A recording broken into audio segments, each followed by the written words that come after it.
लेकिन आज मैं पूछ रहा हूं, क्या तुम सोचते ही जा रहे हो लेकिन जी नहीं रहे? शायद कुछ पल को आप चुप हो जाएं, क्योंकि ये सवाल बाहर से नहीं, भीतर से उठता है। हम में से ज्यादातर लोग हर दिन, हर पल सोचते रहते हैं। इतना सोचते हैं कि सोच ही हमें जीने नहीं देती। हम खिड़की से बाहर झांकते हैं, लेकिन हवा को महसूस नहीं कर पाते। हम हंसते हैं, लेकिन भीतर से खाली होते हैं। हम दूसरों से मिलते हैं, लेकिन खुद से बहुत दूर होते हैं। क्या आपने कभी गौर किया है, जब आप अकेले होते हैं तो आप अकेले नहीं होते। आपके साथ आपका दिमाग होता है, आपकी सोच होती है, और वो सोच रुकती नहीं। वो आपको पीछे ले जाती है, भविष्य में घसीटती है और वर्तमान को चुपचाप चुरा लेती है। हमेशा कुछ न कुछ चलता रहता है अंदर। मैं ठीक हूं या नहीं? कल क्या होगा? लोग क्या सोचेंगे?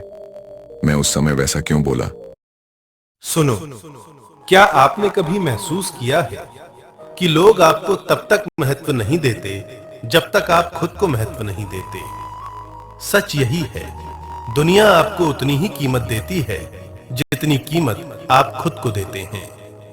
अगर आप हर किसी के लिए हमेशा उपलब्ध रहेंगे, हर बार अपनी गलती मानते रहेंगे, हर रिश्ते को बचाने के लिए खुद को झुकाते रहेंगे, तो लोग आपको आदत समझेंगे, अहमियत नहीं।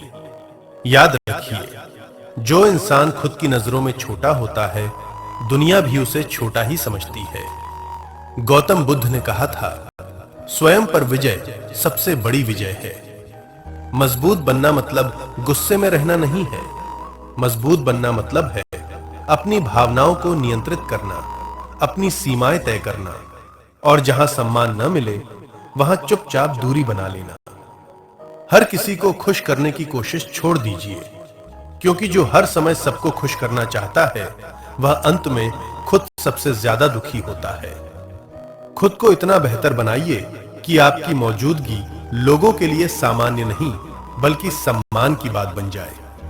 जब आप अपने समय की कदर करेंगे, लोग आपके समय की कदर करेंगे। जब आप अपने आत्मसम्मान की रक्षा करेंगे, लोग आपको हल्के में लेना बंद कर देंगे।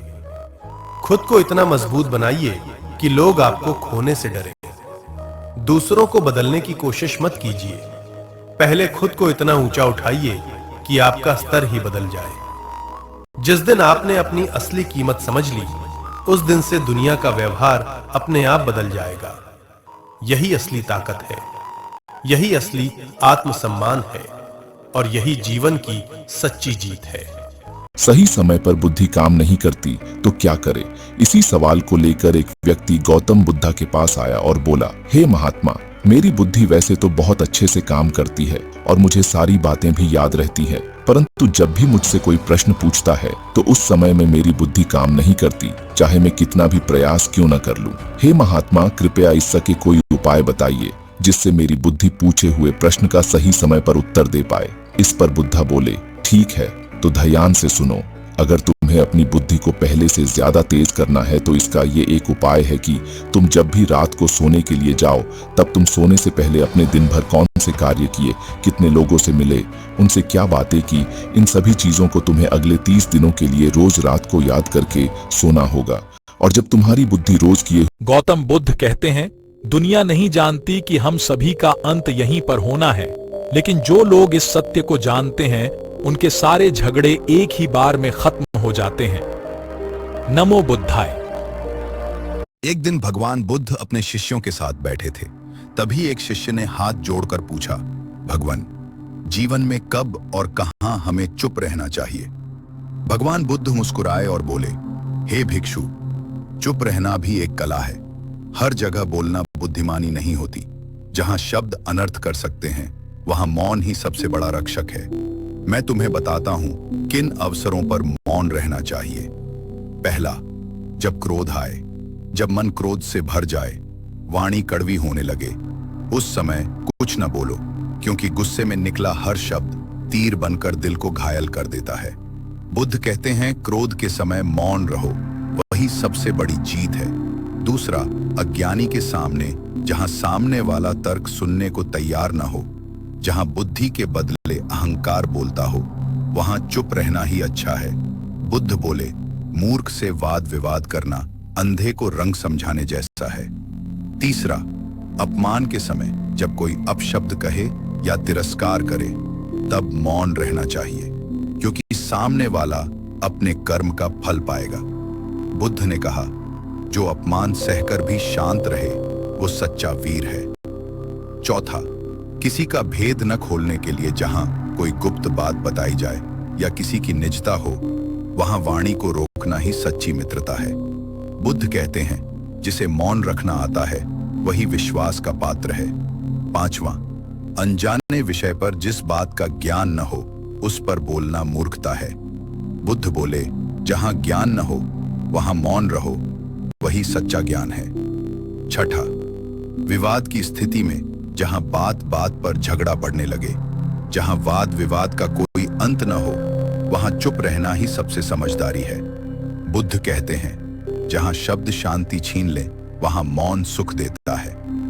अंत में भगवान बुद्ध बोले, हे भिक्षुओं, वाणी बड़ी ताकत है, इसका उपयोग सोच समझकर करना चाहिए।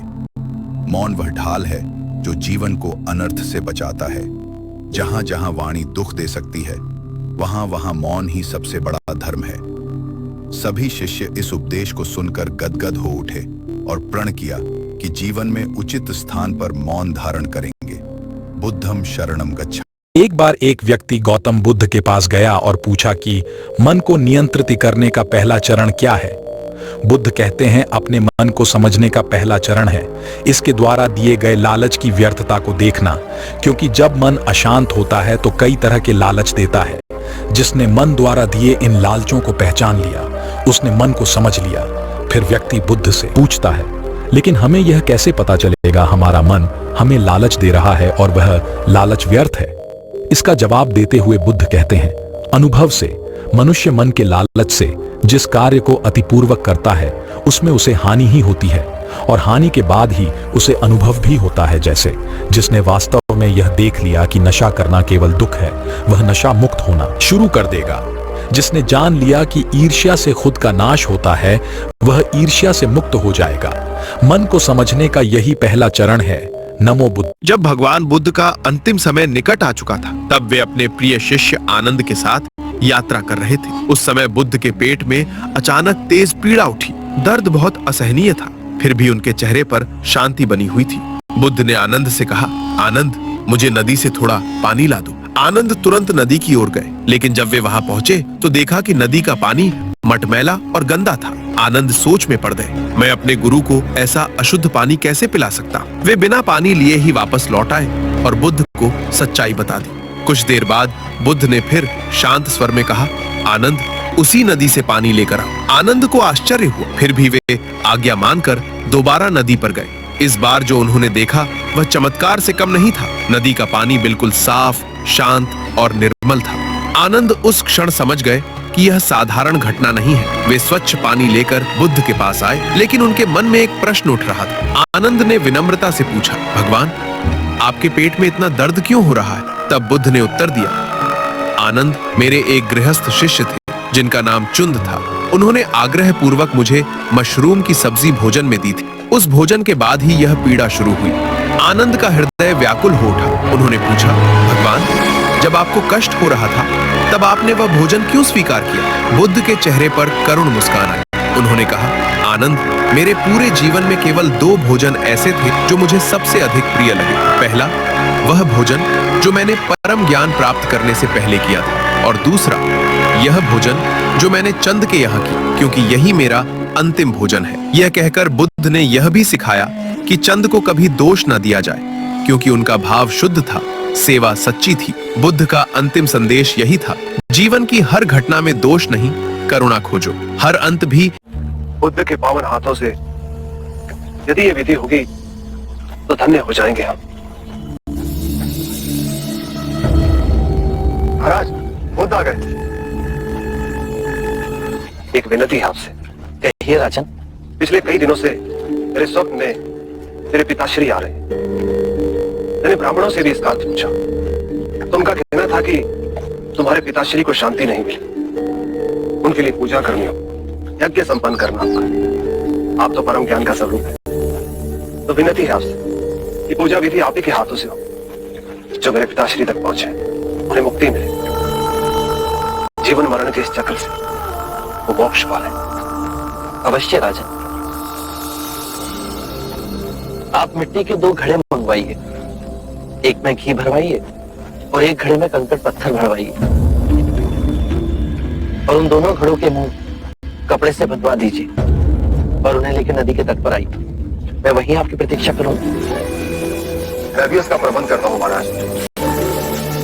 महाराज, अब आप इन दोनों घड़ों को पानी में डाल दीजिए।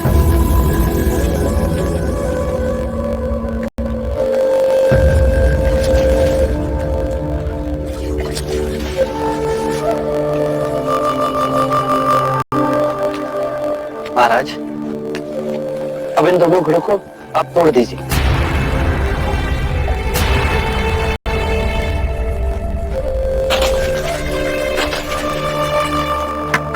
महाराज, अब आप ध्यान से देखिए, घी ऊपर और पानी पर तैरने लगा।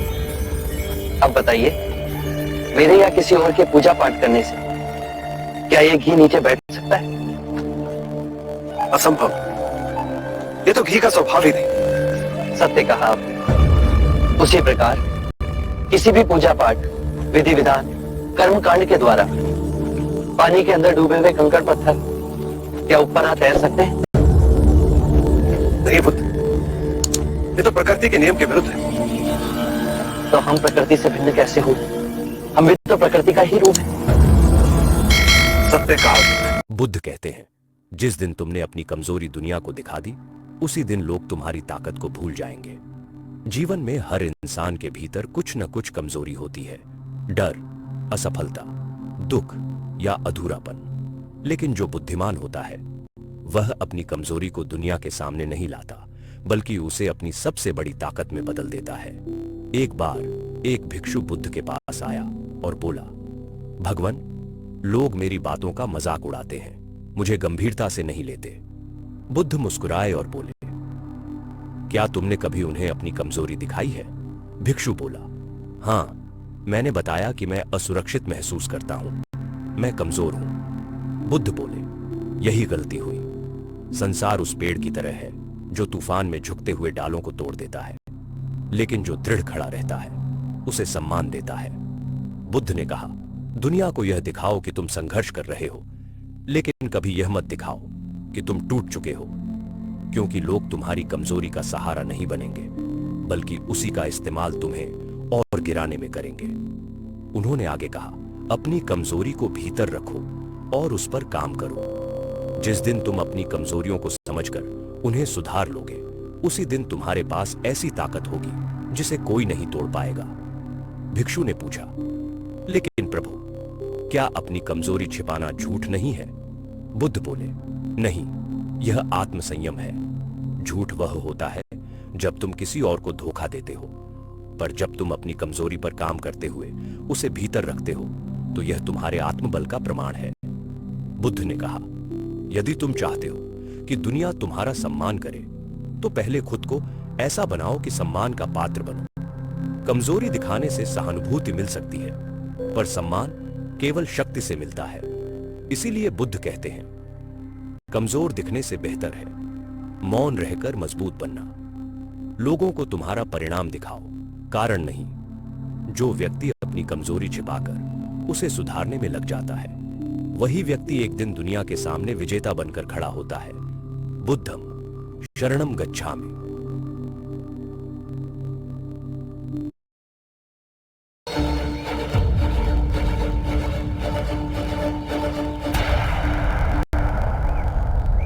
राजगृह वालों ने भिक्षा नहीं दी।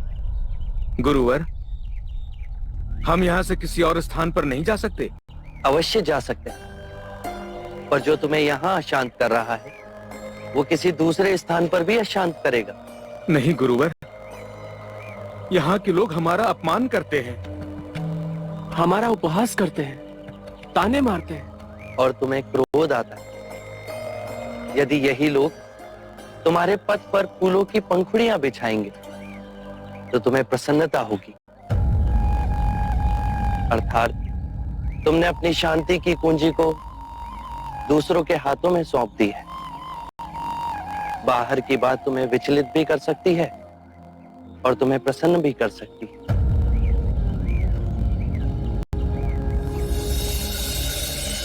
गुरुवर, हमसे ही भूल हुई। यदि बाहर के कारण दुख और क्रोध हमारे मन में है, तो हमने ही मन से आपके संदेश को ग्रहण नहीं किया है।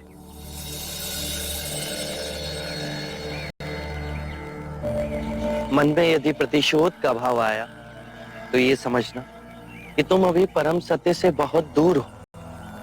आप कहते हैं तो मन क्षण में समझ जाता है। एक बात हमेशा याद रखना कि कोई भी नई बात लोग आसानी से ग्रहण नहीं करते। तुम उनकी सदियों पुरानी धारणाओं को तोड़ रहे हो। वो तुमसे प्रेम नहीं करेंगे। पहले पहले वो तुम्हारा उपहास करेंगे, फिर हिंसक होंगे, फिर तुम्हारी उपेक्षा करेंगे, फिर तुम्हें स्वीकार करेंगे। ये परिवर्तन तुम स्वयं देखोगे। बस अपना धैर्य और सहनशीलता ना छोड़ना। आप इस ओर से आ रहे हैं मुनिवर? इस ओर से आपने इसी लड़की को भागते हुए देखा है? नहीं तो क्यों? डायन है। कल रात उसने मदिरा पिला हम तीनों को बेइज्जत कर दिया। सुबह जब आंख खुली तो देखा हमारा सारा धन लूट के ले गई बिना कारण। मुनिवर, हम उसे आनंद प्रमोद के लिए वाराणसी ले जा रहे हैं। उसने आप सबका बोझ कम कर दिया, पर आप अब तक उसका बोझ उठाए घूम रहे हैं। आप हमारा उपहास कर रहे हैं। उस लड़की से कहीं अधिक चिंतित हम अपने मूल्यवान आभूषणों के लिए हैं। जो लुट गया वो मिलेगा तो नहीं। अरे इतना धन था कि आपने कभी देखा भी नहीं होगा।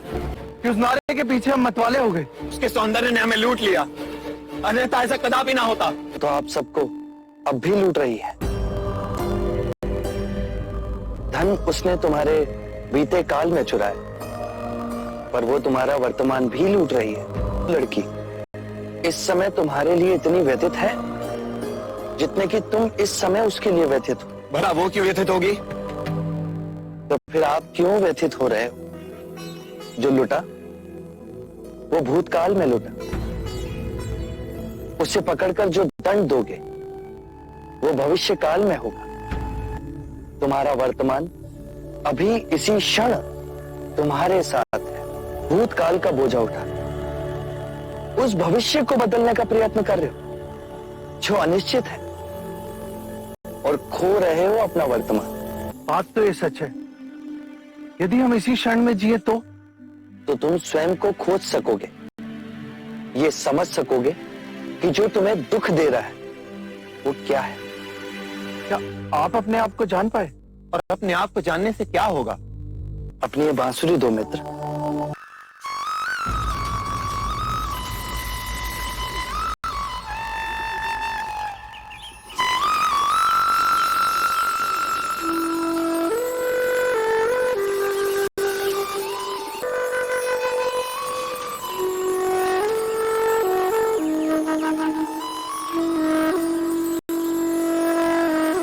कितने वर्षों के बाद